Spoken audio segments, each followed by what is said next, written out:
चलिए, good morning. पिछले lecture में हम लोग बिटवाइज ऑपरेटर की बात कर रहे थे। बिटवाइज ऑपरेटर जिसमें हमने बताया था कि जो बाइनरी डेटा पे काम करेगा, इसका मतलब जब भी आप कोई नंबर देंगे सबसे पहले वो बाइनरी में कन्वर्ट करेगा और कन्वर्ट करने के बाद देन उसे एक एक करके एक एक बिट पे अलग से ऑपरेशन करेगा। बिटवाइज ऑपरेटर में हमने 3 ऑपरेटर देखा। पहले हम लोग देखे थे बिटवाइज एंड कैसे काम करता है। सिंगल एम्परसेंट इसका साइन होता है। ओके, लॉजिकल और बिटवाइज और में हम लोग डिफरेंस देखा। बिटवाइज आर का सिंबल होता है सिंगल पाइपलाइन। कैसे दोनों काम करते हैं कि अगर एक्सप्रेशन लिखा जाए तो बिटवाइज और बिटवाइज एंड कैसे काम करेंगे, दोनों में डिफरेंस क्या होता है, ये सब ने देखा हमने। ओके, और जब वैल्यू देते हैं तो दोनों के ऑपरेशन में क्या डिफरेंस होता है। अब बात करते हैं जो बाकी रिमेनिंग हमारे ऑपरेटर बचे हुए हैं, that is left shift right shift. Okay, left shift जिसका सिंबल होता है डबल लेस देन का sign. Okay, right shift double greater than का साइन। ओके, इसके अलावा एक्सऑर ऑपरेटर हम लोग देखेंगे जिसका सिंबल होता है कैरेट। ओके, और वंस कंप्लीमेंट ऑपरेटर देखेंगे जिसका सिंबल होता है tilde. Okay, ones complement same as not operator की तरह ही होता है कि 1 को 0 करेगा, 0 की 1 करेगा। वो अलग की बात है कि जब वंस कंप्लीमेंट हम निकालते हैं और जो डेटा स्टोर होता है वो मेमोरी में रिप्रेजेंट किया जाता है, वो as a two's complement represent किया जाता है। ओके, तो चलिए एक एक करके हम बात करते हैं। सबसे पहले बात करते हैं लेफ्ट शिफ्ट राइट शिफ्ट। सबसे पहले बात कर रहे हैं हम लेफ्ट शिफ्ट की। Third operator that is your left shift. Left shift इसका सिंबल होता है डबल लेस देन का साइन। ये क्या कहता है कि आप कोई डेटा देते हैं, अगर लेफ्ट शिफ्ट आप एन की जगह आप कोई कांस्टेंट वैल्यू भी दे देंगे। ओके, ये एन क्या बता रहा है, number of position to be shifted. Okay, मतलब आप कितने बिट का शिफ्टिंग करना चाहते हैं। Shows number of position for shifting।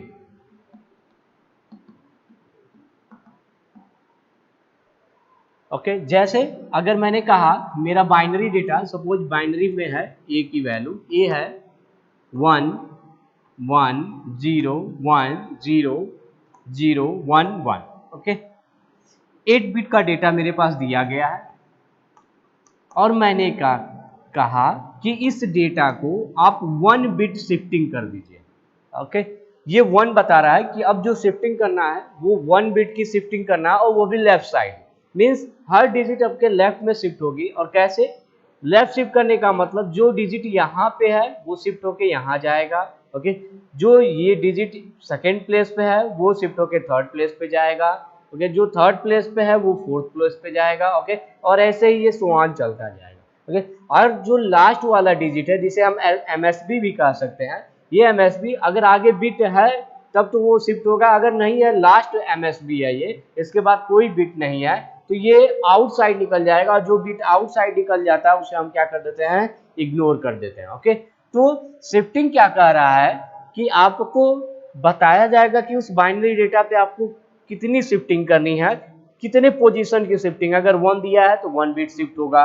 Okay, suppose अगर यही यहाँ पे 2 लिखा होता तो 2 का मतलब क्या हुआ कि और अब जो शिफ्टिंग करनी है वो 2 की शिफ्टिंग करनी है। मींस जो 1 पोजीशन पे है, ओके, फर्स्ट पोजीशन पे है, वो अब 1 बिट शिफ्ट होता है तो सेकंड पोजीशन पे जाता है, अब वो 2 बिट शिफ्ट मतलब थर्ड पोजीशन पे जाएगा। मींस 1 वाला थर्ड पे जाएगा, ओके, सेकंड वाला फोर्थ पे जाएगा, थर्ड वाला फिफ्थ पे जाएगा। ओके, मतलब 2 बिट की शिफ्टिंग होगी। मीन्स ये यहाँ शिफ्ट होगा, सेकेंड वाला फोर्थ पे जाएगा, थर्ड वाला फिफ्थ पे जाएगा, एंड ऐसे ही आपकी शिफ्टिंग होती रहेगी। ओके, तो ये है। चलिए एग्जांपल ले लेते हैं।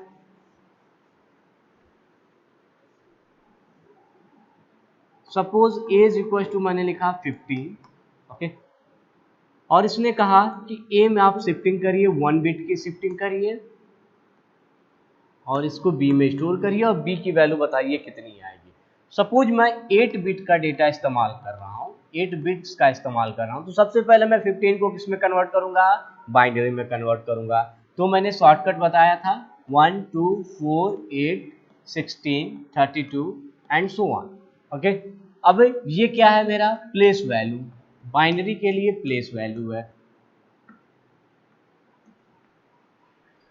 अब मुझे 15 का लिखना है, तो अब देखिए किस किस प्लेस वैल्यू को जोड़ने पे आपका आंसर 15 मिलता है। ओके, तो 8 प्लस 4 12 प्लस 2 14 प्लस 1 15 मीन्स आपको ये चारों को जोड़ना पड़ा। अब आगे आपको जोड़ने की जरूरत नहीं है, तो अगर 8 बिट का है तो आगे चार आगे आपने क्या प्लेस कर दिया, 0 प्लेस कर। तो ए बराबर कितना हो गया मेरा 0 0 0 0 1 1 1 1।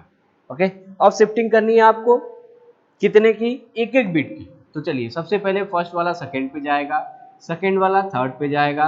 तो नहीं मैं प्लेस भी करता जा रहा हूँ, ये यहाँ पे आ गया, ये जब यहाँ जाएगा तो यहाँ पे 1 हो जाएगा, ये जब शिफ्ट होगा यहाँ पे तो ये भी 1 हो जाएगा, ये जब शिफ्ट होगा यहाँ पे, ठीक है, तो यहाँ पे ये 1 आ गया, ये यहाँ गया तो दैट इज योर 0 0 0 और ये कहाँ निकल गया, आउटसाइड।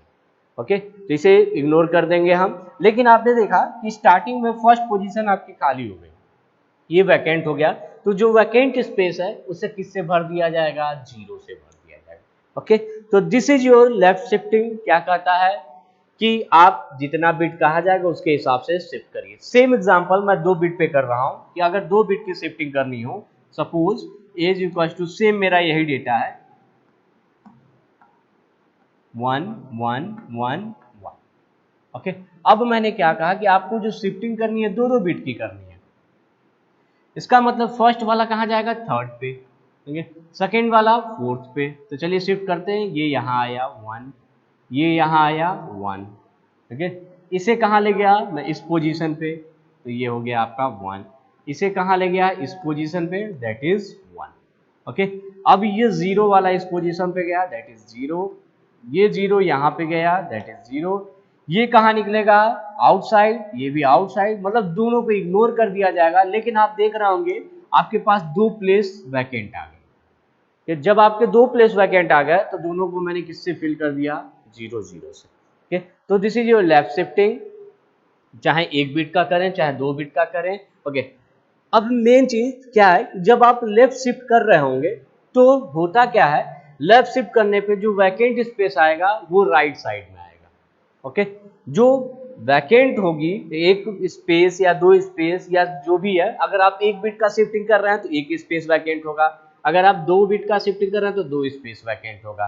ओके, अगर 3 का करते तो 3 स्पेस आपका वैकेंट होता। और वैकेंट क्या होगा, लेफ्ट शिफ्ट में, ठीक है, जो वैकेंट स्पेस होता है वो हमेशा राइट साइड में होता है, क्योंकि आप जब शिफ्ट करेंगे लेफ्ट साइड तो 100% इधर का प्लेस इधर जाएगा, तो ये वाली जगह खाली होगी आपकी। तो वही चीज है, आप चाहे तो ऐसे शिफ्ट भी कर सकते हैं या खुद से सोच सकते हैं कि हाँ कैसे किया जा सकता है, आपको शिफ्ट करने की इतनी दिक्कत नहीं होगी। कैसे, a बराबर 0 0 0 0 1 1 1 1। सपोज यही डेटा है आपका, मैंने क्या कहा, इसको 1 बिट शिफ्ट कर दीजिए। 1 बिट शिफ्ट करने का मतलब ये सारा चीज लेफ्ट में शिफ्ट हुआ होगा, तो जो यहां से आपने लिखना शुरू किया है अब वो 1 बिट, ठीक है, आगे से लिखना शुरू होगा, मतलब यही पूरा लिखते जाइए आप एज इट इज, लेकिन लिखना कहाँ शुरू करिएगा, इस प्लेस से, ये प्लेस छोड़ दीजिएगा। तो 1 एज इट इज इसको उतार दीजिए, 1 1 1 1, okay, then 0 then 0 then 0, means ये यहाँ आ गया, ये यहाँ, ओके, मतलब ये पूरा डेटा मैंने यहां से न लिख के, ठीक है, एक प्लेस छोड़ के यहां से लिखना शुरू किया। ओके, जब आप यहां से लिखना चलेंगे स्टार्ट करेंगे तो 100% एक आपका स्पेस कम हो जाएगा जो लास्ट वाले को स्टोर कर सके, तो वही चीज आपकी बाहर निकल गई, और जो स्पेस वैकेंट हुआ है that is your 0। Okay, same वैसे ही अगर आप 2 बिट की शिफ्टिंग कर रहे हैं, एज इक्वल टू सपोज आपका 15 है और आपने कहा मैं 2 बिट की शिफ्टिंग कर रहा हूं, तो या तो 2 बार आप जंप कराइए, और या ये है, अब देखिए 2 स्पेस आपका वैकेंट होगा राइट साइड में। अब जो ये डेटा है, ठीक है, आप यहां से यही डेटा लिखना शुरू कीजिए, लेकिन कहां शुरू करेंगे, यहां से। ओके, तो 1 1 1 1 0 0। ओके, ये दोनों नहीं लिख पाएंगे हम, तो ये इसका मतलब यही दोनों बाहर निकले हैं। ओके, और यहाँ पे क्या भर दिया, 0 भर दिया। तो this is your left shifting. Okay, चलिए जैसे लेफ्ट शिफ्टिंग होता है सेम वैसे ही आपका राइट शिफ्टिंग भी होता है। राइट शिफ्ट,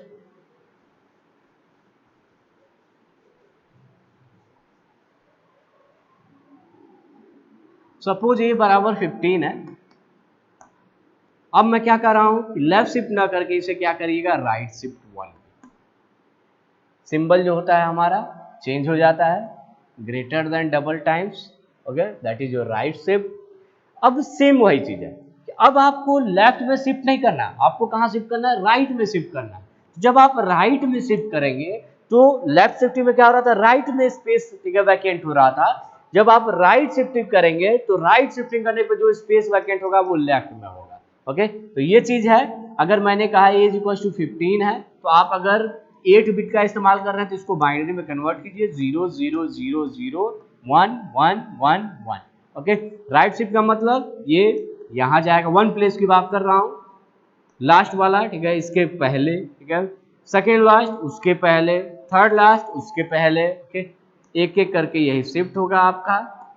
और जो LSB है, जो लिस्ट सिग्निफिकेंट बिट है, वो कहाँ निकल जाएगा, बाहर, उसे इग्नोर कर देंगे। ओके, मतलब अगर मैं लेफ्ट शिफ्ट की बात करें तो जो डेटा आपका बाहर निकलता है, ओके, जिसे हम इग्नोर करते हैं, तो वो लेफ्ट साइड से होता है, राइट साइड में राइट साइड से निकलता है। ओके, और वैकेंट स्पेस कहाँ होगा ये ध्यान दीजिए, ये यहाँ गया, ये यहाँ गया, ये यहाँ गया, ये डिजिट आपकी यहाँ आई, ये 1 यहाँ पे गया, ओके, ये 1 आपका यहाँ गया, ये 1 आपका यहाँ, और लास्ट वाला कहाँ निकल गया, बाहर। ओके, जो वैकेंट स्पेस आया, आप देखिए किधर है, लेफ्ट हैंड साइड में, और इसे किससे भर दिया जाएगा, 0 से भर। ओके, तो this is your right shift. Okay, same वैसे ही आप 2-2 बिट का राइट शिफ्ट भी कर सकते हैं।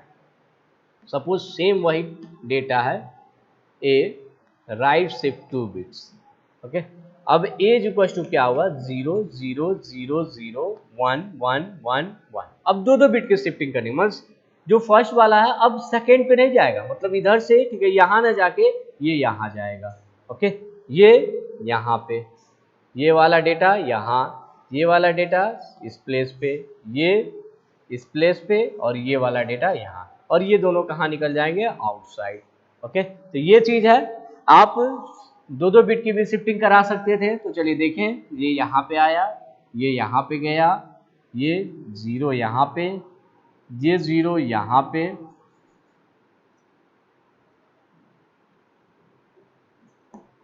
जीरो। ओके, अब ये 1 देखिए, ये 1 यहाँ आया और ये 1 यहाँ आया, और ये दोनों 1 कहाँ निकल गया, आउटसाइड, लेकिन 2 स्पेस वैकेंट हुआ है, that is filled by 0 0। Okay, तो ये हो गया left shift and right shift, दोनों कॉन्सेप्ट मैंने बता दिया। आप इसे भी शॉर्टकट से कर सकते थे, कैसे, कि जब आपको पता है कि राइट शिफ्ट होना है तो 100% जब राइट शिफ्ट करेंगे तो शिफ्टिंग जब इधर से होगी तो डेटा उधर से निकलेगा और इधर वैकेंट स्पेस होगा। ओके, कितने की है, 1 की, इसका मतलब 1 स्पेस होगा। और जो डेटा आप यहां से लिखना शुरू कर रहे थे, अब इसी को एज इट इज लिखिए, और लेकिन यहां से लिखना शुरू कर दीजिए। चलिए 0 0 0 0 1 1 1, और ये 1 कहाँ निकल गया, बाहर। सेम वैसे ही 2 बिट के राइट शिफ्ट में भी आप शॉर्टकट कर सकते हैं, कैसे, देखिए 0 0 0 0 1 1 1 1, अब 2 स्पेस वैकेंट हो गया। ओके, तो 2 स्पेस छोड़ दीजिए। ओके, अब जो डेटा आप यहां से लिखना शुरू करते, अब यहां से लिखिए, तो 0 0 0 0 और 1 1, और ये दोनों कहाँ निकल गए होंगे, बाहर, और इन दोनों को किससे भर दिया मैंने, 0। तो this is your left shift and right shift. Okay, चलिए अब अगला ऑपरेटर देखते हैं हम।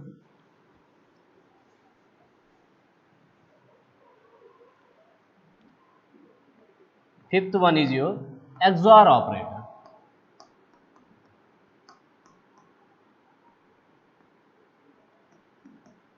इस सिंबल को क्या कहा जाता है, कैरेट। ओके, कभी कभार एग्जाम में पूछता है या कहीं भी पूछा जाता है A = 2 XOR 3। ओके, हम समझते हैं कि ये पावर है और तुरंत आंसर लिख देते हैं 8। ओके, ये पावर नहीं है, इसे कहा जाता है XOR ऑपरेटर। ये XOR करेगा किसके किससे में, 2 और 3 में, मतलब 2 को बाइनरी में कन्वर्ट करेगा, 3 को बाइनरी में कन्वर्ट करेगा, और इन दोनों पे XOR ऑपरेशन करेगा। चलिए, तो कैसे करेंगे, XOR क्या कहता है, जैसे आपका एंड और आर होता है, उसका टेबल होता है ट्रुथ टेबल, सेम वैसे ही XOR ऑपरेटर का भी टेबल होता है। XOR ऑपरेटर की खासियत क्या होती है, क्या कहता है XOR ऑपरेटर, जब दोनों इनपुट सेम होंगे, ओके, तब तो हम 0 देंगे, और जब दोनों अपोजिट होंगे तो हम 1 देंगे। समझिए क्या कह रहा हूं, 0 0, ये दोनों इनपुट सेम टू सेम है, मतलब ये भी 0 और ये भी 0 है, तब ये 0 आएगा। अगर ये 1 है और ये भी 1 है, ओके, सेम है, तब 0 आएगा। लेकिन अगर दोनों अपोजिट है एक दूसरे के, मतलब अगर एक 0 है एक 1 है, एक 1 है एक 0, उस केस में क्या देगा, 1 1 देगा। ओके, तो एक्सॉर ऑपरेटर की खासियत क्या होती है कि ये क्या कहता है कि जब दोनों आपके इनपुट सेम होते हैं तो हम आउटपुट क्या देते हैं, 0 देते हैं, और जब दोनों इनपुट आपके अपोजिट होते हैं तो हम आउटपुट क्या देते हैं, 1 देते हैं। ओके, चलिए तो इस क्वेश्चन को सॉल्व करते हैं। सपोज पहला ही क्वेश्चन ले रहे हैं। ओके, अगर मैंने कहा a बराबर 2 XOR 3, इसकी वैल्यू बताइए कि इसकी वैल्यू कितनी आएगी। तो सबसे पहले दो को बाइनरी में कन्वर्ट कीजिए, तो बाइनरी होगा 1 2 4 8 16 32। ओके, चलिए 2 का लिखना है तो इसका मतलब केवल यही 1 होगा, बाकी सारे मेरे क्या हो जाएंगे, 0 हो जाएंगे। ओके, तो वही चीज है 0 0 1 0। मैं 4 बिट का इस्तेमाल कर रहा हूँ। ओके, आप 8 बिट का इस्तेमाल कर सकते हैं। 3 की बात करते हैं, 3 का मतलब 2 + 1 3, और बाकी को क्या कर दूंगा मैं, 0, 0 0 1 1। ओके, अब इन्हीं दोनों का एक्सॉर निकाल दे रहा हूँ, 2 XOR 3।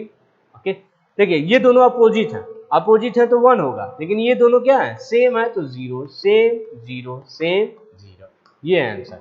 ओके, और ये कितना होता है आपका, डेसिमल में भी 1 ही होता है। तो अगर डेसिमल की बात करें तो डेसिमल भी वैल्यू इसकी कितनी आ गई, 1 आ गई। ओके, तो ये चीज है, आप एक्सॉर भी कर सकते हैं। ओके, जब भी ध्यान रखिएगा कि जब ये सिंबल दिखेगा आपको तो उसका मतलब एक्सॉर होता है। एक्सॉर करने के लिए सबसे पहले बाइनरी में कन्वर्ट कीजिए, अगर सेम आउटपुट है, सॉरी सेम इनपुट है, तब तो आपका 0 आ जाएगा, लेकिन अगर दोनों इनपुट अपोजिट है, 1 है 0 है 0 है 1 है, तब आपका 1 आएगा। ओके, ये है आपका एक्सॉर। एंड बिटवाइज ऑपरेटर में लास्ट वन इज जो टिडल ऑपरेटर या वंस कंप्लीमेंट जिसे कहा जाता है। 6th one is your ones complement operator।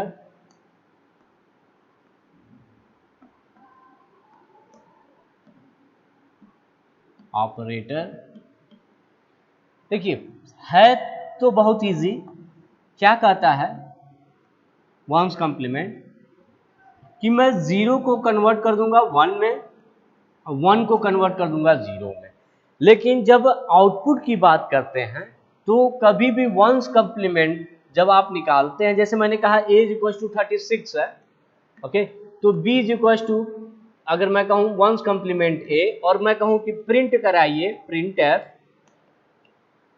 %d comma b की वैल्यू कितनी आएगी, तो जो आंसर आएगा हो सकता है -35 दिखे आपको, जबकि इसका कंप्लीमेंट निकालने पे 220 दिखना चाहिए था।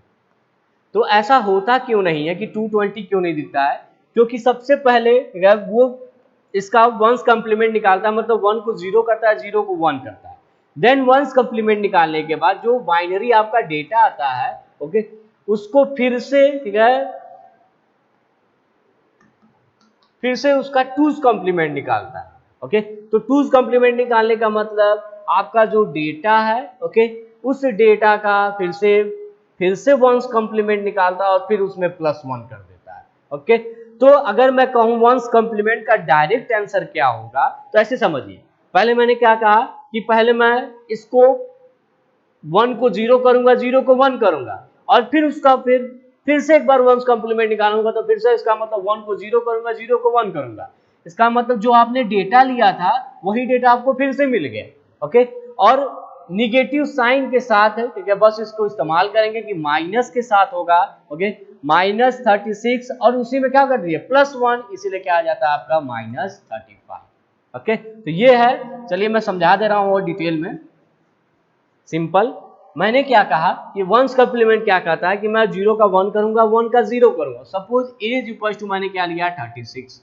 ओके, अब a इसको बाइनरी में कन्वर्ट कर रहा हूं, 1 2 4 8 16 32 64 एंड सो ऑन। देखिए 36 है तो 32 + 4 36। ओके, तो ये चीज है, इन दोनों का मैंने इस्तेमाल किया, बाकी को मैं 0 कर दे रहा हूं, तो 1 1 0 0 0 0। ओके, तो 1 001100। अगर 8 बिट होता तो 2 जीरो आपको और इस्तेमाल करने पड़ते। अब इसका वंस कम्प्लीमेंट निकालिए। अगर आप वंस कम्प्लीमेंट निकाल रहे हैं तो क्या होगा, 0 का 1 हो जाएगा 1 1 0, दैट इज 1 1 0 1 1। ओके, यही आपका आंसर होना चाहिए था। ओके, आपका यही आंसर होना चाहिए था। लेकिन अब इसकी वैल्यू की अगर बात करें, 1 2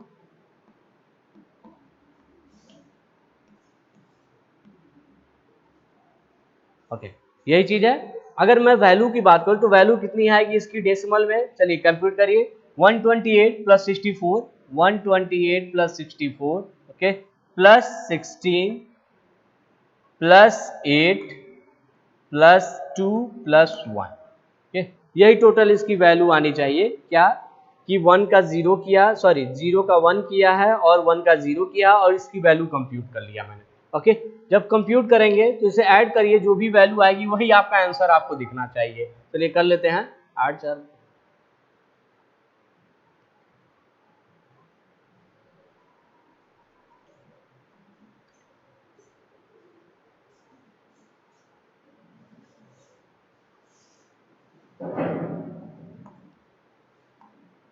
290। इसका आंसर कितना आ रहा है 290। ओके, ये आपका 219 आ गया। अगर आप 219 को आंसर आपको यही दिखना चाहिए था 219, लेकिन जब आप प्रिंट करेंगे तो हो सकता है आंसर कुछ और दिखे। वो क्यों? क्योंकि जब इसे मेमोरी में रिप्रेजेंट किया जाता है तो साफ साफ है कि जब भी वंस कॉम्प्लीमेंट का डेटा होता है वो represented as two's complement. Two's complement means अब वो क्या करता है कि इस वंस कॉम्प्लीमेंट का टूज कॉम्प्लीमेंट निकालता है। तो अब इसका टूज कॉम्प्लीमेंट जब आप निकालेंगे तो वो क्या होगा, टूज कॉम्प्लीमेंट कैसे निकलेगा, जो आपके पास बाइनरी डेटा है पहले उसका फिर से एक बार वंस कॉम्प्लीमेंट निकाल लीजिए और फिर +1 कर दीजिए। इसका मतलब जब आप इसका वंस कॉम्प्लीमेंट फिर से एक बार निकालेंगे तो आपको वही ओरिजिनल डेटा मिल जाएगा जो ऊपर था, क्योंकि आपने इसी को रिवर्स किया और फिर आप इसको रिवर्स करेंगे तो वही डेटा मिल जाएगा। तो इसका मतलब 0 0, ओके, 1 0 0 1 0 0। देखिए दोनों डेटा सेम है। अब क्या करें, इसी में +1 कर दीजिए और जो आंसर आ रहा है उसी को निगेटिव साइन के साथ लिख दीजिए। ओके, और यही आपका क्या हो जाएगा, एक्चुअल आंसर हो जाएगा। तो हुआ क्या, थर्ड वंस कॉम्प्लीमेंट क्या कहता है कि सबसे पहले जो डेटा दिया गया है उसको हम रिवर्स करेंगे, मीन्स 0 का 1 करेंगे, 1 का 0 करेंगे, जो आंसर आना चाहिए वही आंसर दिखना चाहिए। लेकिन आउटपुट पे कुछ और क्यों दिखता है, क्योंकि वंस कॉम्प्लीमेंट जब आप निकालते तो ये आंसर कैसे रिप्रेजेंट किया जाता है मेमोरी में, represented as two's complement. Means ये एज इट इज नहीं रिप्रेजेंट किया जाएगा, इसका सबसे पहले हम टूज कॉम्प्लीमेंट निकालेंगे। तो फिर से इसका वंस कॉम्प्लीमेंट निकाला, अब +1 किया और वही आपको नेगेटिव साइन के साथ दिखता है। तो शॉर्टकट में क्या कर सकता हूं कि यही नंबर जो है, ओके, -36 +1 कर दीजिए और वही आपका आंसर हो जाएगा -35। ओके, तो ये चीज है आपका वंस कॉम्प्लीमेंट क्या कहता है। अगर सिंपली अगर आपसे कोई पूछे वंस कॉम्प्लीमेंट होता क्या है, तो डिजिट को चेंज करता है, 0 को 1 कर देता है, 1 को 0 कर देता है। लेकिन अगर मेमोरी की रिप्रेजेंटेशन की बात करें तो हमेशा याद रखिएगा as a two's complement represent किया जाता है। चलिए, ये तो हो गया आपका सारा बिटवाइज ऑपरेटर। अब मैं बात कर रहा हूं अगले ऑपरेटर की, जिसका नाम है increment and decrement operator. Increment and decrement operator.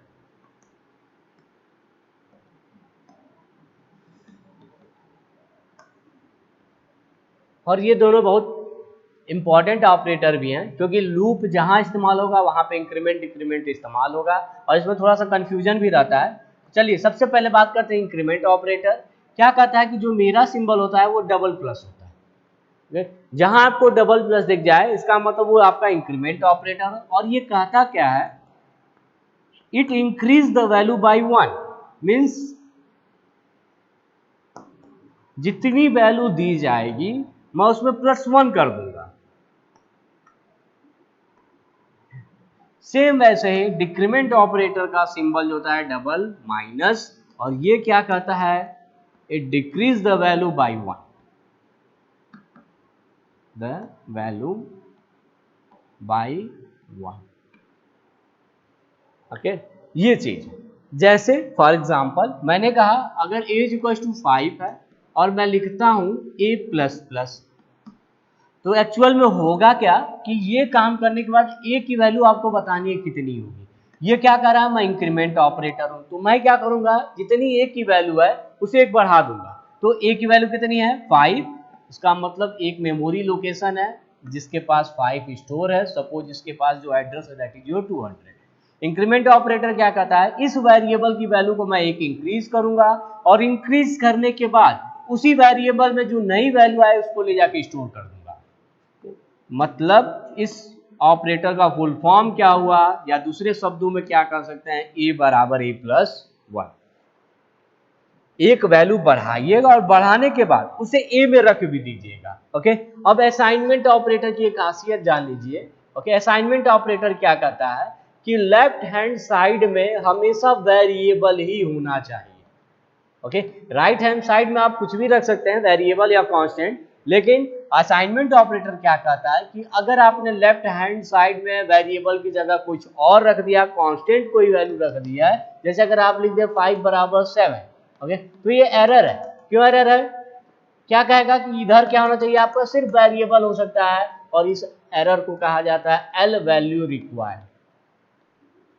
Means assignment operator में लेफ्ट हैंड साइड में हमेशा क्या होना चाहिए, आपका वेरिएबल होना चाहिए। ओके, तो ये ध्यान में रखिएगा। ये क्या कहता है कि मैं इस वैल्यू को जितना आपने दिया है एक ही, उसे एक बढ़ाऊंगा और बढ़ाने के बाद ले जाकर उसी स्पेस पे फिर रख भी दूंगा। मीन्स ये 6 तो होगा ही, प्लस ये 6 जाके स्टोर कहाँ होगा, इसी वेरिएबल के अंदर स्टोर होगा। ए की वैल्यू कितनी हो जाएगी 6। मीन्स अब ए के अंदर 5 रहा ही नहीं। ओके, 5 गायब हो चुका है, उसकी जगह नई वैल्यू क्या हो चुकी है, 6 आ चुकी है। ओके, तो ए की वैल्यू अगर आपसे कोई पूछे तो दैट इज योर 6। सेम जैसे आपका इंक्रीमेंट है वैसे ही आपका डिक्रीमेंट भी कहता है कि मैं डिक्रीज तो करूंगा ही, करने के साथ साथ जो नई वैल्यू आई उसी वेरिएबल में जाके स्टोर भी करूंगा।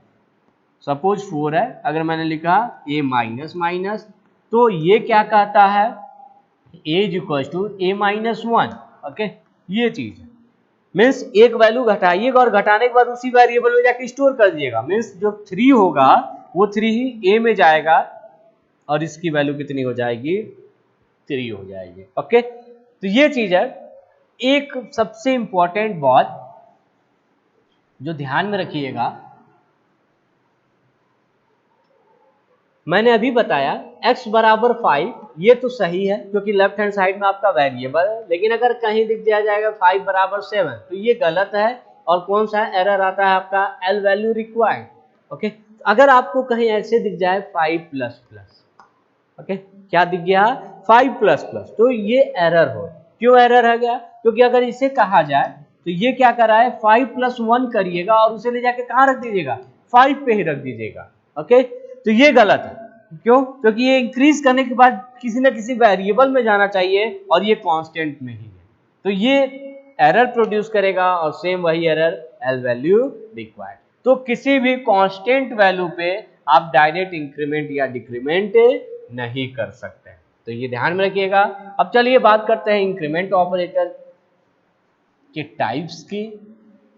तो इंक्रीमेंट ऑपरेटर दो तरह से हो सकते हैं, या तो वेरिएबल के बाद लगे हों और या तो वेरिएबल के पहले लगे हों।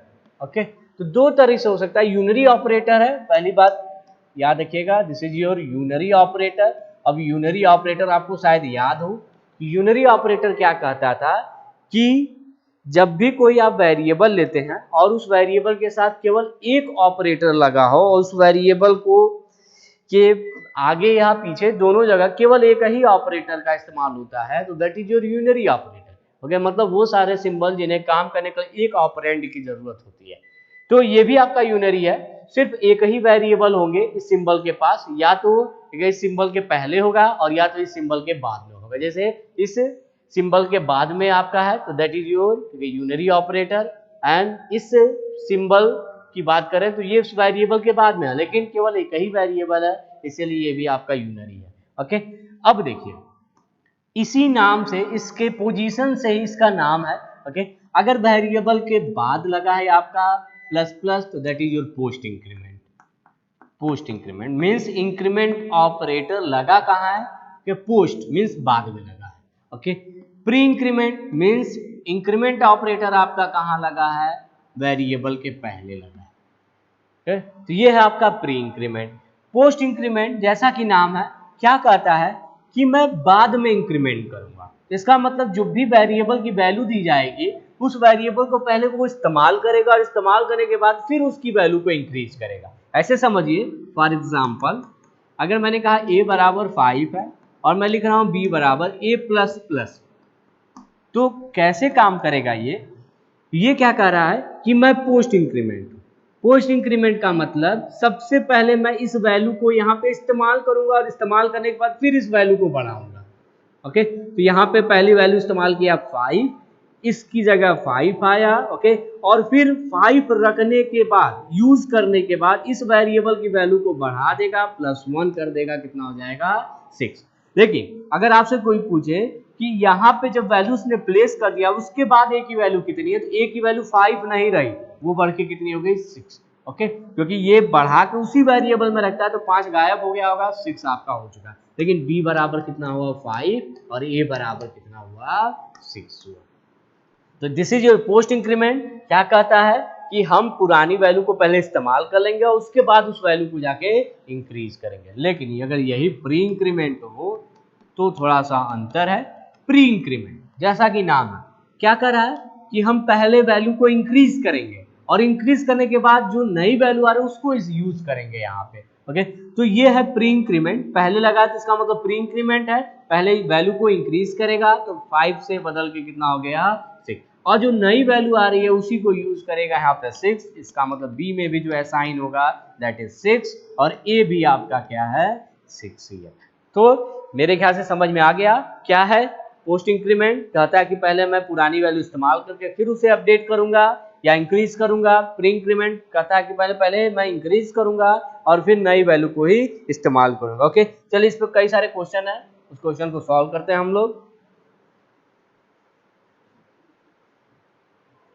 जैसे एक क्वेश्चन है कि अगर सपोज a बराबर 5 दिया गया, b बराबर 6 दिया गया है और कुछ एक्सप्रेशन आपको ऐसे दिखे 6a plus plus plus b plus, और कहे कि ये पूरा ऑपरेशन होने के बाद आपको बताना है कि प्रिंट कराने पे a b c की वैल्यू कितनी आएगी। तो मैं प्रिंटफ में लिखे सीधा पूछ रहा हूँ, बताइए a b c की वैल्यू कितनी आएगी। ओके, कॉन्सेप्ट वही है। क्या कर रहा है कि आपको देखिएगा प्री इंक्रीमेंट है कि पोस्ट इंक्रीमेंट, उसके हिसाब से इससे इस्तेमाल कीजिएगा। चलिए सबसे पहले इस एक्सप्रेशन को सॉल्व करते हैं। प्लस प्लस है, okay, means pre increment. Pre increment का मतलब पहले ये इसकी वैल्यू को इंक्रीज करेगा 6 और वही नई वैल्यू यहाँ पे इस्तेमाल करेगा दैट इज योर 6। ओके, अब b प्लस प्लस है तो this is your post increment. तो क्या कहता है कि मैं पुरानी वैल्यू को पहले इस्तेमाल करूंगा, 6 यहाँ पे इस्तेमाल कर लेगा और फिर इसे बढ़ा के कितना कर देगा 7। तो c की वैल्यू कितनी आई 6 प्लस 6 12। तो c बराबर में रहा 12, लेकिन a कितना है अब 5 नहीं है, बदल के कितना हो गया 6। हाँ, पोस्ट इंक्रीमेंट में ध्यान रखिएगा कि पुरानी वैल्यू जब इस्तेमाल कीजिएगा उसे उसके बाद तुरंत नई वैल्यू को अपडेट कर दीजिएगा। ओके, वरना अगर भूल गए तो ये पुरानी वैल्यू अपडेट नहीं करेंगे तो ये 6 का 6 ही रहेगा। इसीलिए मैंने पहले इस्तेमाल किया और इस्तेमाल करने के बाद तुरंत उसे इंक्रीज कर दिया। ओके, इसलिए b कितना आ गया आपका 7 आ गया। तो सिंपल एक क्वेश्चन था कि प्री इंक्रीमेंट पोस्ट इंक्रीमेंट काम कैसे करता है। ओके, अगर आपने ए बी दो वेरिएबल लिया है तो कैसे इंक्रीमेंट हो रहा है। इस पे एक और क्वेश्चन देख लीजिए। क्या कहा मैंने, सपोज यही क्वेश्चन है, a बराबर 5 है, b बराबर 6 है। ओके, अगर लिखा गया है a suppose c is equal to plus plus a plus b plus plus, और एक और एक्सप्रेशन लिखा गया है d बराबर a plus plus plus plus plus b, और आपसे अब चारों वेरिएबल की वैल्यू पूछे ये a b c और d की वैल्यू कितनी आई। तो जो तरीका है उसी तरीके से सॉल्व कीजिए, बहुत टफ नहीं है। चलिए करते हैं। प्लस प्लस ए क्या कहता है कि मैं प्री इंक्रीमेंट हूं, तो सबसे पहले मैं इंक्रीज करूंगा 6 और इस वैल्यू को इस्तेमाल करूंगा यहाँ पे 6।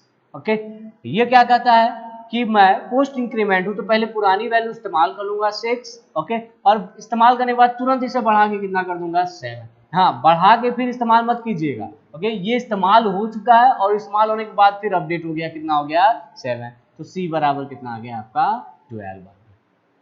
सी बराबर कितना हो गया 12। अब फिर इस लाइन को सॉल्व कीजिएगा।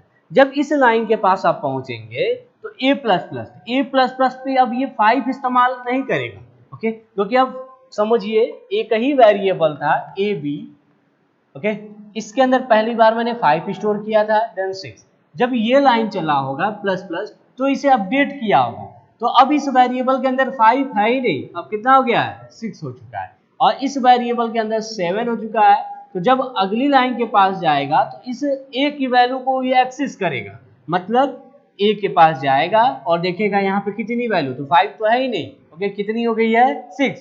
तो अब जो भी काम करेगा उस नई वैल्यू पे काम करेगा। तो ए प्लस प्लस का मतलब this is your post increment. तो सबसे पहले यहाँ 6 रख दिया और रखने के बाद इसे बढ़ा के कितना कर दिया 7। ओके, काम करने का तरीका वही है, ठीक है। बस याद रखिएगा कि अपडेटेड वैल्यू पे नेक्स्ट लाइन पे आपका काम होगा, ना कि पुरानी वैल्यू पे, इसलिए मैंने क्रॉस लगा दिया ताकि आपको दिक्कत ना हो। ये वैल्यू अब मार्केट से मतलब इस वेरिएबल के में है ही नहीं, उसे अपडेट करके इसने कितना कर दिया है 6। अब जब 7 किया होगा तो ये भी ध्यान दीजिए उस लोकेशन पे अब 6 नहीं है, अब यहाँ पे 7 हो चुका होगा।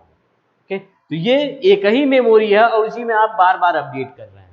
ओके, ऐसे समझिए आपके पास एक बॉक्स है, इस बॉक्स के अंदर केवल एक ही वैल्यू आप रख सकते हैं। तो मैंने कहा कि पहली बार मैं 5 रख रहा हूं, अब मैंने कहा एक बढ़ा के उसी बॉक्स में रख दीजिए, तो अब कितना गया 6 जब गया होगा इस बॉक्स के अंदर, तो 5 एक समय पे केवल एक ही वैल्यू रह सकती है। ओके, असाइनमेंट ऑपरेटर क्या कहता है कि जब मैं वैल्यू रखता हूं, ओके, अगर उसमें कोई पहले से वैल्यू है तो उस वैल्यू को मैं हटा देता हूं, तो ये हटाएगा और नई वैल्यू अपडेट कर देता है यहाँ पे। वही चीज है, जब 7 यहाँ पे गया होगा तो 6 को यहाँ से रिमूव किया होगा और रिमूव करने के बाद ओके नई वैल्यू यहाँ पे स्टोर कर दिया होगा। अब आगे बढ़ते हैं। ओके, यहाँ पे तो 6 रखा और उसे अपडेट करके कितना कर दिया 7। अब इसे ध्यान दीजिए, this is your plus plus B. Okay, plus plus B का मतलब क्या हुआ कि मैं पहले इंक्रीज करूंगा फिर इस्तेमाल करूंगा, तो पहले इंक्रीज करेगा और ये इंक्रीज होके कितना हो जाएगा 8। ओके, अब इस 8 को यहाँ पे इस्तेमाल करेगा, इसका मतलब डी बराबर कितना आएगा आपका 14। ओके, डी बराबर आपका कितना हो गया 14। तो वही चीज है, डी बराबर 14, सी बराबर आपका 12। हाँ, ये ध्यान रखिए ए की फाइनल वैल्यू है आपकी 7 और बी की फाइनल वैल्यू है आपकी 8। ओके, तो ये है आपका एक और क्वेश्चन। ओके, अब इससे थोड़ा सा टफ एक और क्वेश्चन हो सकता है।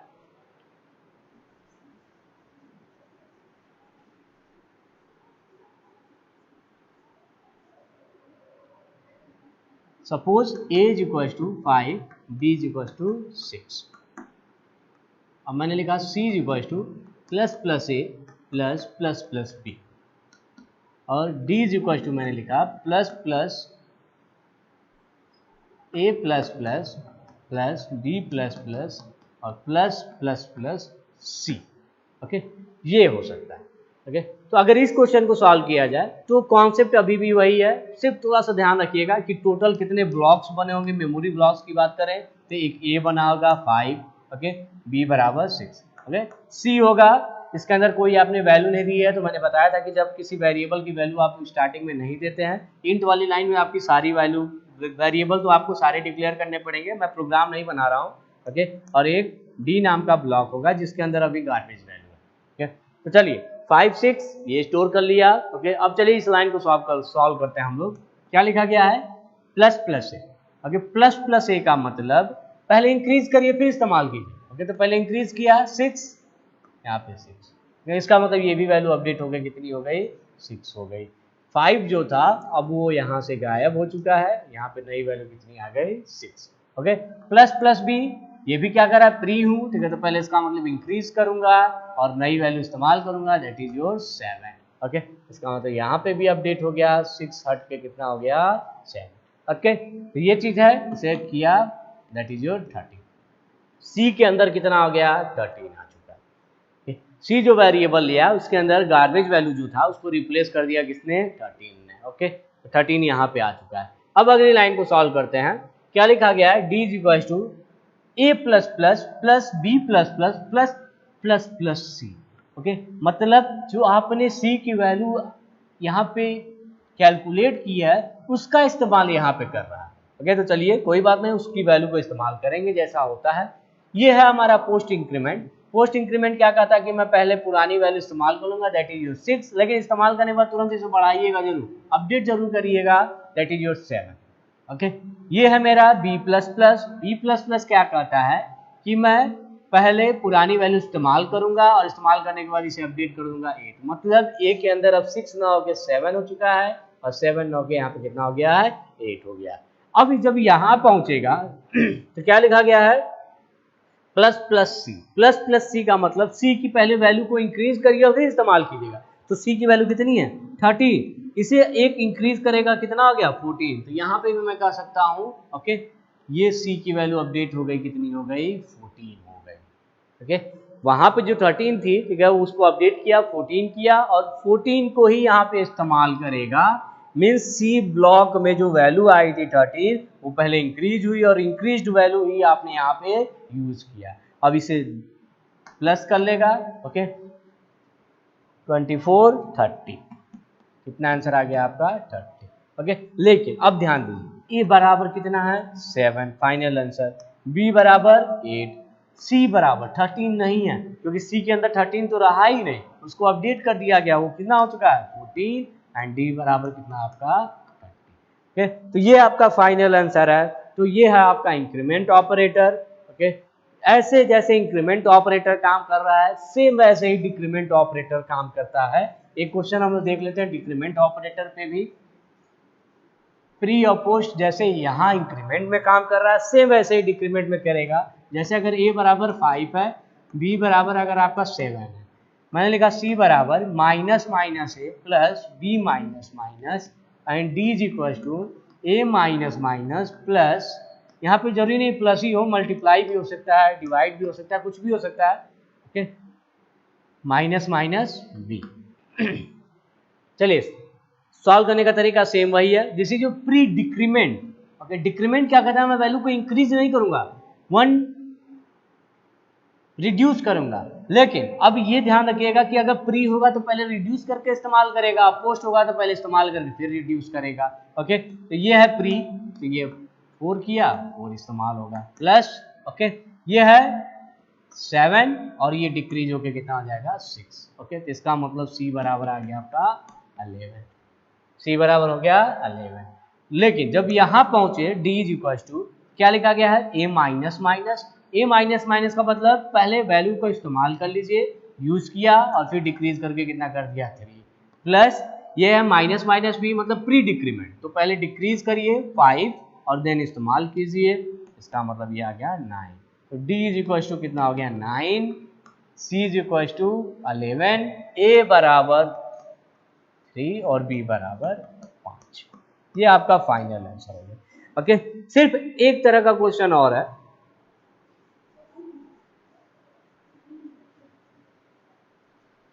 कि अगर इसे लॉजिकल ऑपरेटर में इस्तेमाल किया जाए और बिटवाइज ऑपरेटर में इस्तेमाल किया जाए, तो इसीलिए मैंने डिफरेंस बताया था लॉजिकल और बिटवाइज में, वही डिफरेंस यहाँ पे काम आएगा। कैसे, सपोज ए बराबर आपका 5 है, बी बराबर 6 है और सी बराबर 7। ओके, और यहाँ पे सेम वही डेटा मैं ले रहा हूं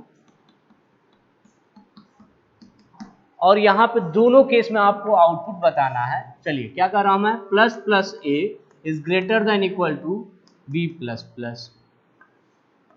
यहाँ पे मैंने लॉजिकल आर का इस्तेमाल किया है, plus plus b is greater than equal to c plus plus. Okay, same यही क्वेश्चन आपका यहाँ पे है, plus plus a is greater than equal to b plus plus और plus plus b is greater than equal to c plus plus. अब दोनों case में आपको बताना है A B C and D चारों की वैल्यू कितनी आएगी। यहाँ पे ए बी सी और डी इन चारों की वैल्यू कितनी आएगी। ओके, हाँ एक बात मैं पहले क्लियर कर दे रहा हूँ, मैं जिस कंपाइलर की बात कर रहा हूं, जिसका मैंने इस्तेमाल किया, that is your Turbo C. Okay, Turbo C plus plus पे जो आउटपुट मैं बता रहा हूं यही आउटपुट आएगा। हो सकता है बाकी किसी कंपाइलर पे, ओके, जो नए आईडी बने हैं आपके जैसे डेव सी या कोड ब्लॉक्स, उस पे दोनों में हो सकता है आंसर दोनों का सेम आए, लेकिन जो मैं यहाँ पे बात कर रहा हूँ that is your Turbo C plus plus. काम करने की पॉलिसी समझिए, याद होगा आपको, ठीक है, मैंने क्या बताया था, लॉजिकल एंड और बिटवाइज एंड की खासियत बताई थी। ओके, चलिए लॉजिकल और बिटवाइज दोनों एक तरफ लिख रहा हूं। बिटवाइज क्या कहता है कि मैं हर एक्सप्रेशन को चेक करूंगा,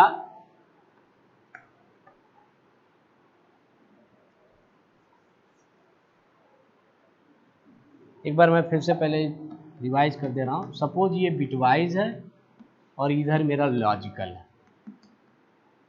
अब सपोज दो एक्सप्रेशन है exp1 एंड exp2, एक्सप्रेशन 2, और फिर है ये एक्सप्रेशन 1 और एक्सप्रेशन 2।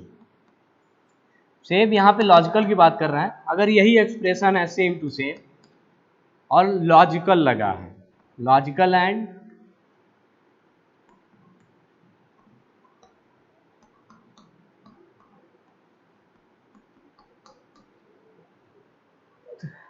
तो दोनों में डिफरेंस क्या है? तो लॉजिकल एंड में मैंने बताया था खासियत क्या, कि एंड की खासियत क्या, तो ये कभी गलत तो पूरा गलत, ये कभी गलत। अगर मैंने कहा पहला ही एक्सप्रेशन गलत है मतलब जीरो है, ओके, अगर पहला ही फॉल्स हो गया मीन्स जीरो हो गया, तो आगे चाहे 1 है चाहे 0 है कोई फर्क नहीं पड़ता, आंसर कितना आना है आपका, 0 ही आना है। तो यही खासियत होती थी लॉजिकल एंड, जहां गलत हुआ उसके आगे वाला चेक नहीं करता, इसका मतलब इसे चेक नहीं करेगा। लेकिन अगर आर की खासियत देखिए, तो आर क्या कहता है, एक भी सही तो पूरा सही। तो अगर मैंने कहा पहला वाला ही सही है तो पूरा एक्सप्रेशन सही हो जाएगा, इसे चेक करने की जरूरत नहीं है, इसका मतलब आंसर कितना आ जाएगा 1।